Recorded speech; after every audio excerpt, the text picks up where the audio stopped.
Hi, I'm Glynis from Weave at Brooklands, and even though you can't see my face this afternoon, it's Wednesday weaving, and I'm here to just talk to you a little bit about something that really makes me mad.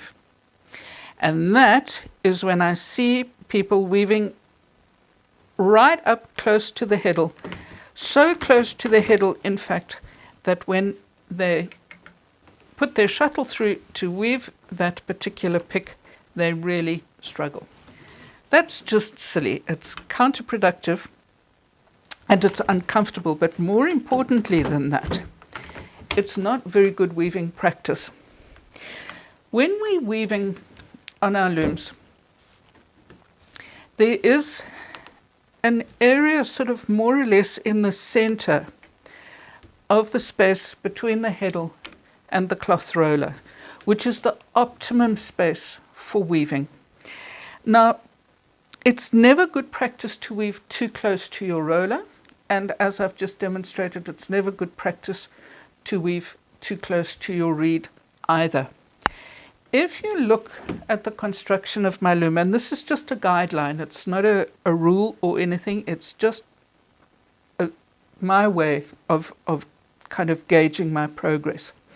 If you look at the structure of the loom, sort of about a third of the way between the cloth roller and the heddle, there's this little stabilization bar here at the bottom. My personal feeling is that when you're weaving actively, you should not advance your warp below the top of that stabilization bar, and you should really only weave for about 8 to 10 centimeters above it. So you have in the center of the space between your heddle block and your cloth roller, you have about a 10 centimeter space here, which some people call the sweet spot. If you're a tennis player or you play squash or something like that, you will know that in the center of the racket head there is something called a sweet spot. Well, this little section here is our weaving sweet spot. So as I advance my warp, I'm going to just wind it on a little bit, take my tension up onto the back roller, and you can see that I'm just about level with that stabilization bar, and I've got at least another 8 centimeters of weaving.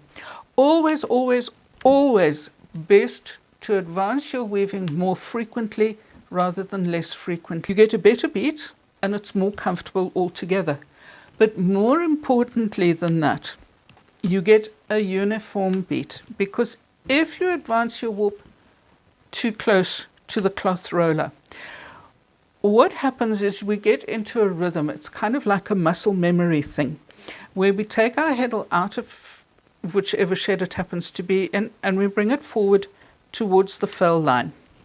Now, our muscle memory tells us that at more or less in the center of a certain space, we're going to connect our heddle with the fell line. If our fell line is too far forward, we kind of automatically slow down as we get out of our comfort zone. That means that if our fell line is too far advanced, we're going to get a much looser beat for a certain area. Then we get into the sweet spot where our beat becomes then, for want of a better word, normal, and it becomes stable.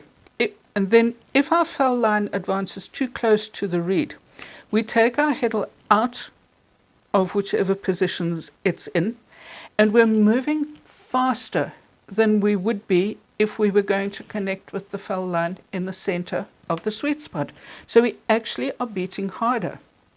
So you've got the sweet spot. If you work too close to the warp roller, you're going to get just a minuscule difference in your beat.